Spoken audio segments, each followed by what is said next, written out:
If you're new to my channel, my name is Sunny, and I am a professional ballroom dancer with over 40 years experience in this industry.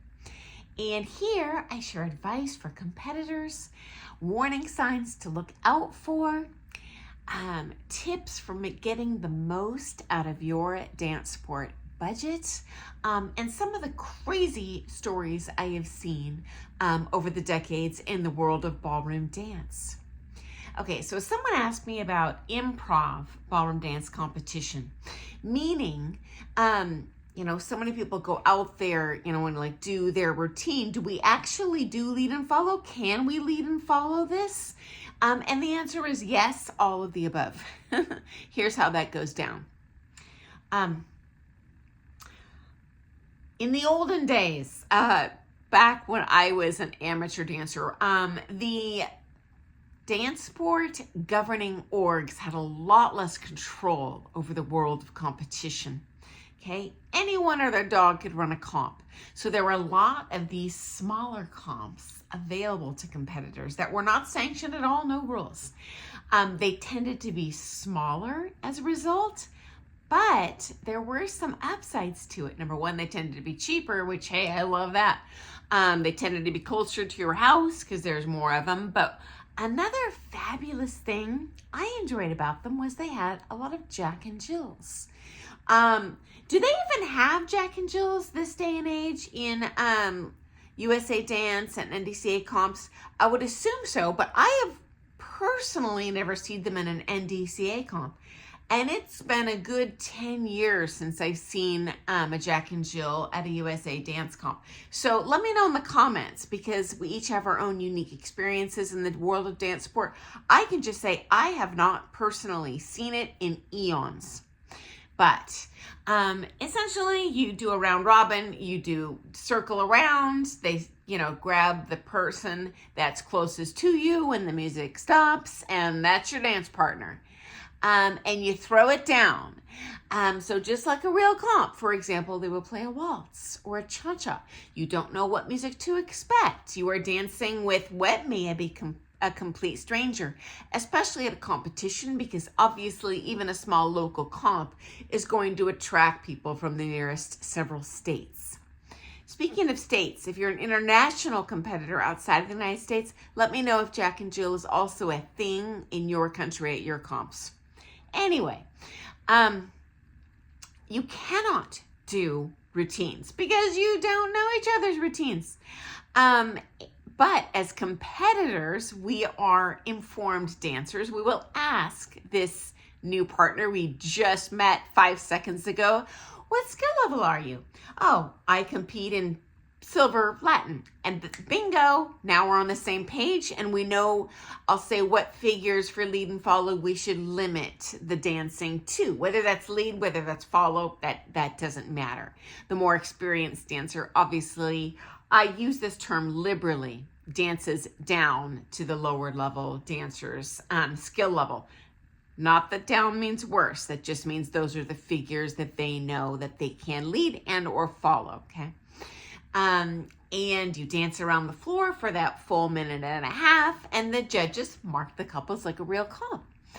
And one of many things I love about this is, first of all, you're spending a fortune as a competitor going to this comp. Who wouldn't want to dance another event for no additional entry fee, and get some more time on that comp floor, get some more competitive experience, even if it's not with your normal partner, whether that be a pro or an amateur? Heck yes, sign me up. Secondly, honestly, for me, as sitting in the audience watching, whether I'm a pro or an amateur, doesn't matter. I personally find a Jack and Jill to be a little more entertaining, and I can root for my friends. And it's so funny when you see like a really high level dancer, competing with like a newcomer kid or something as a partner. It's entertaining. It's darn fun. Why not watch that? I'm actually, my very first Jack and Jill I did, guys, ever. I was assigned this little kid who was like 5 years old who did American Smooth. Okay. He kept on leading me in these underarm turns. He's like 3 feet shorter than me. I'm like, but know what? I had a blast. We all had a blast. People were rooting for us. Did we win? Heck no. It probably looked horrible. But it was a heck of a lot of fun. Very entertaining.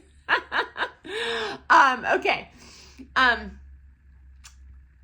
The Jack and Jill kind of format in comps is actually extremely popular in the West Coast swing community. I would, and at least in our area of the world, at West Coast swing comps, I would say it's more common than the traditional partnering of where I have a partner I regularly dance with in the ballroom or Latin world. I'm not saying one is better than the other. I'm just sharing what I have seen, okay? Now, frankly, guys, not only are they more entertaining, I love that when you're out there participating in it, you are in comp mode. You're going to see where your strengths and weaknesses are under pressure, okay? You're going to see figures that you dance under pressure that suck with other people that work with your partner.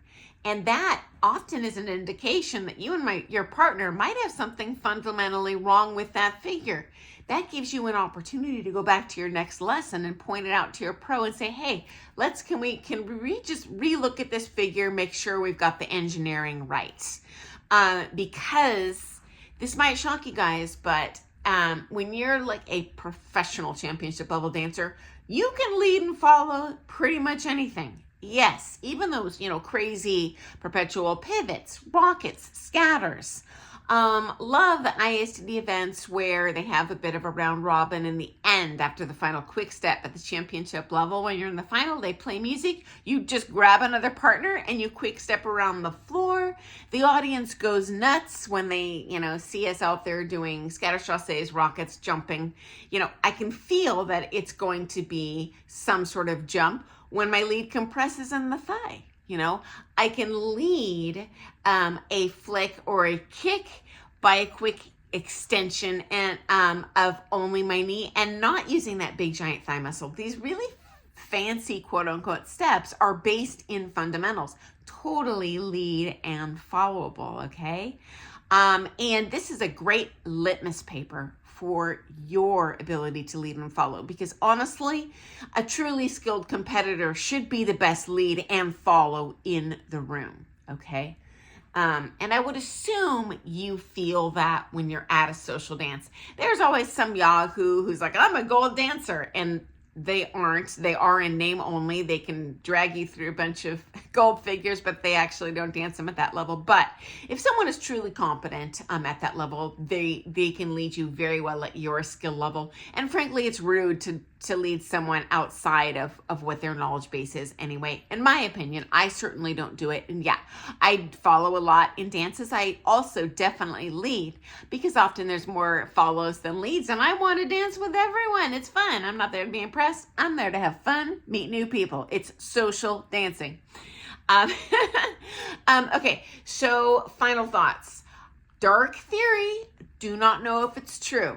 Hope it's not true, but I can't help but wonder if this is less popular than it used to be because the comp organizers can't squeeze all that money out of the people in that category. At least traditionally, but I guess you could, but at that point, that might dissuade people from, entering. And that might offend the pros because, well, why is my student spending money to dance with someone else? That's my student I brought here, blah, blah, blah, blah, blah. I can see it happening. Number 2, second dark theory, and I share this because I have personally seen it with people I have worked with several times over the years. And that is greedy, insecure professional teachers who do pro-am who not only discourage their students from dancing with other teachers, even other amateur dancers.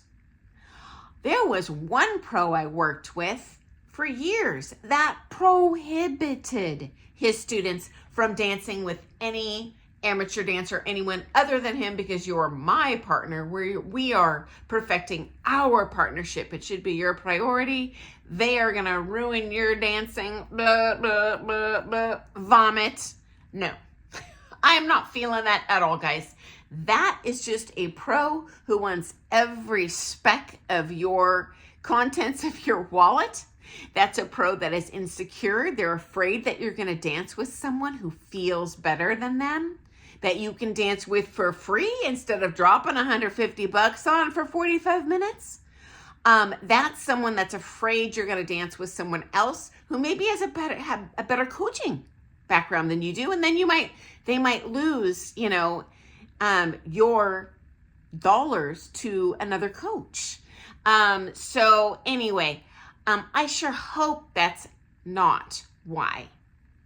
I have seen personally a lot less of these Jack and Jills. And also, guys, tell me, is that just my neck of the woods? Maybe elsewhere in the country, it's still very popular, but used to be popular in the States in my area, and haven't seen it in forever. And so I would love to see that come back. So guys, excuse my red tongue today.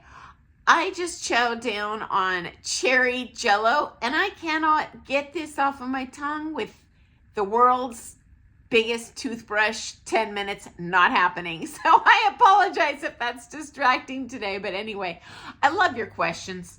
Because I'm never sure exactly what you guys might be interested in. If you can, please share your own experiences, because I am just one person in this huge world of ballroom dancers. And I look forward to seeing you first thing tomorrow, guys. I will talk to you soon. Toodles and happy dancing.